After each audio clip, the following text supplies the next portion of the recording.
Hey, I'm Callie Lewis. You're watching Geek Brief TV. This is Brief 703.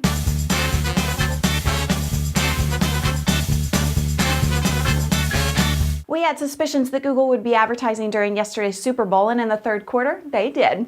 Google hasn't focused a lot on TV advertising, so it was surprising that they came out during the Super Bowl. The ad wasn't new, but it was cute. It tells a guy's life story as he falls in love, flies to Paris to be with the girl instead of having a long-distance relationship, gets married, and has a baby. I asked you guys on Twitter what you thought. Was it worth it for Google to spend this kind of advertising money? Most of you liked the ad and were happy to see it. As much as I liked the ad and thought they did a good job at the storytelling, I wished they would have promoted maybe the Nexus 1 instead of Search.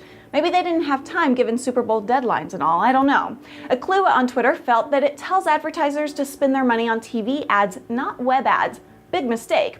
Musimus Maximus said, Google's advert was great, smart, funny, and touching. Google is the king of search. Eat your heart out, Bing. And Mr. Bjoy on Twitter said, I loved it, just don't tell my guy friends. Oh, sorry. When Sling Media released the Sling Player iPhone app, geeks everywhere were ecstatic. Finally, you could hook up your Sling box to your TV and stream it to your iPhone, just like you can do on your laptop browser to watch TV while you're traveling. But when the iPhone app was released, the excitement was quickly diminished because AT&T wasn't allowing the app to work over 3G, Wi-Fi only. Late last week, AT&T announced that they've worked closely with Sling Media, and now AT&T can allow the Sling app to work on 3G without harm to the network. Later, we found out that AT&T didn't really work closely with Sling to get this working for their customers, but instead, Sling released a few normal updates, and magically, AT&T is now allowing customers to use the app over 3G. Regardless of how it happened, I'm just glad it did. Also late last week, the Nexus 1 was updated to include Google Goggles, which is a visual search app. While you're out and about, you take a picture of a landmark, restaurant, whatever, and Google Goggles will give you more information than you ever wanted to know about that location. The Nexus 1 update also included a night mode in Google Maps and some 3G improvements, but it's not all of that that's exciting. Multi-touch is now enabled in the browser, the gallery, and Maps. Woohoo! Google says the reason they finally included multi-touch is because of more capable hardware, namely more horsepower and bigger displays, as well as the many requests from Android users. The Droid also got an update for multi-touch and Maps. Does this make you want to make the switch to Android? Leave a comment on Brief 703 at www.geekbrief.tv. On Brief 699, we talked about the fight between Amazon and Macmillan over the price of ebooks.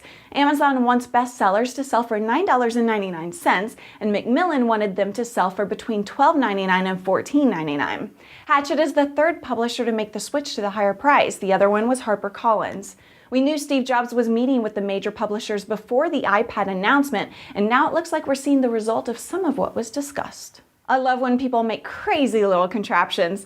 Dave Britt and Justin Guerres made a robotic Twitter-powered popcorn machine. Anytime you tweet about popcorn, you make it possible for Dave and Justin to enjoy a little popcorn because the machine watches for the word popcorn on Twitter, and when it finds it, it starts popping.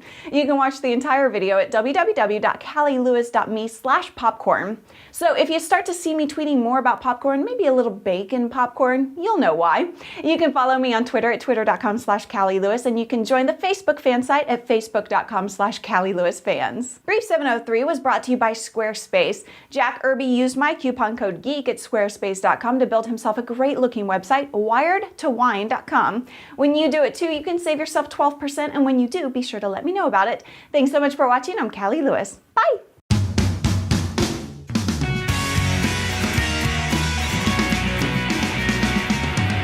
Congratulations, Saints!